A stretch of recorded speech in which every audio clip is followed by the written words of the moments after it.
शुरुआत में बताया जाता है कि पावर रेंजर्स नाम के एक वॉरियर ग्रुप को धरती पर भेजा गया ताकि वो बेहद ताकतवर जियो क्रिस्टल्स को बचा सके। लेकिन उनमें से ग्रीन रेंजर, जिसका नाम रीटा है, उसने ग्रुप को धोखा दिया और वो क्रिस्टल की शक्ति को अपने लिए हासिल करना चाहती थी। एक एक करके रेंजर्स खत्म हो गए, लेकिन जोरडॉन, जो कि रेड रेंजर है, उसने अपनी ताकत का इस्तेमाल करके जियो क्रिस्टल को बचा लिया। उसने पावर रेंजर्स की ताकत और जियो क्रिस्टल को धरती में दबा दिया ताकि भविष्य में नए रक्षक उसे ढूंढ सके। कुछ सेकंडों बाद रीटा अपने पुराने साथी के सामने आ गई और पूछा कि जियो क्रिस्टल कहाँ पर है। लेकिन जोरडॉन ने कहा कि अब देर हो चुकी है। उसने अपने रोबोट असिस्टेंट अल्फा 5 को ऑर्डर दिया कि प्लेनेट के ऊपर एक बहुत बड़ा मीटियोर गिरा दो। उस बेहद खतरनाक मीटियोर ने रीटा के स्टाफ को तोड़ दिया और उसे समुद्र की गहराइयों में फेंक दिया। इसी के साथ जोरडॉन और डायनासोर, जो कि धरती पर रहते थे, खत्म हो गए। लेकिन वो जियो क्रिस्टल लाखों सालों तक सेफ रहा। अब कहानी पहुंची आज के समय में। जेसन स्कॉट नाम का एक लड़का अपने दोस्त के साथ मिलकर एक हाई स्कूल प्रैंक कर रहा था। उसने लॉकर रूम के अंदर एक जीता जागता सांड छोड़ दिया, लेकिन जल्द ही पुलिस को बुला लिया गया, जिन्होंने जेसन को अपने पिता के ट्रक में वहाँ से भागते देख लिया।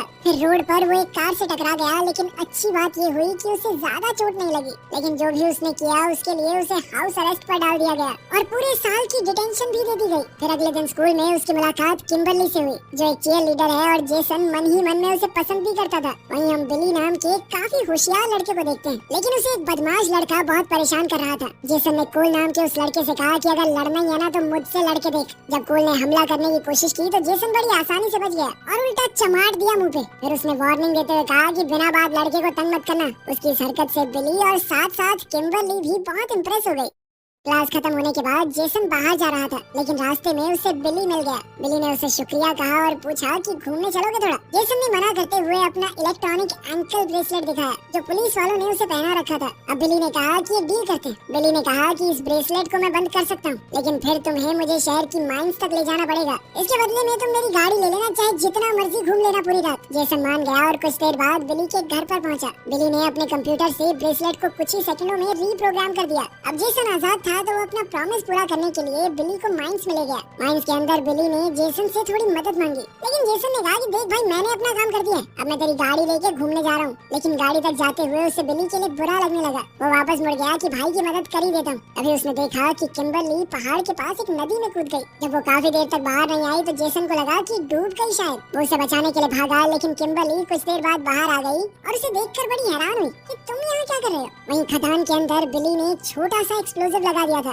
जैसे ही उसने धमाका किया तो माइन की दीवारें तेजी से गिरने लगी। आवाज सुनकर जेसन और किम्बरली उस तरफ भागे और बिली को देखा, जो कि बच गया था। थोड़ी देर बाद ट्रेनी और जैक, जो पास से गुजर रहे थे, देखने आए कि आखिर ये आवाज कैसी थी। सब लोग एक बड़े से पत्थर के पास आए, जिसमें 5 कॉइन्स लगे थे। जैक ने बिली से हथौड़ा लिया और कॉइन्स निकाल लिए। हर एक कॉइन से एक अलग रंग की रोशनी निकल रही थी। तभी अचानक उन्हें पुलिस की गाड़ी की आवाज सुनाई दी, तो जेसन ने सबको कार में भागने को कहा। बिली ने गाड़ी बेहद तेजी से भगाई। फील्ड की तरफ जाते वक्त उन्हें एक ट्रेन दिखाई दी। जेसन ने कहा कि अगर हमने वक्त रहते ट्रेन की पटरी को पार कर लिया तो पुलिस से बच जाएंगे, लेकिन उनकी गाड़ी उतनी तेज नहीं थी और ट्रेन ने सीधा टक्कर मार दी। उसी वक्त समुद्र में कुछ मछुआरे मछली पकड़ रहे थे। उनके जाल में कुछ अजीब सा फंसा। जब उन्होंने जाल को ऊपर खींचा तो एक इंसान जैसा शरीर मिला, जो सालों से मरा हुआ लग रहा था। सेलर्स को समझ नहीं आया कि ये है क्या, लेकिन फिर भी उन्होंने बॉडी को पुलिस वालों को देने के लिए रख लिया। अगले दिन जब वो शहर के पोर्ट पर पहुंचे और बॉडी को चेक करने गए, तब पता चला कि ये शरीर तो जिंदा था। ये सालों पुरानी वही विलन रीटा निकली और उसने पूरी क्रू को मार दिया।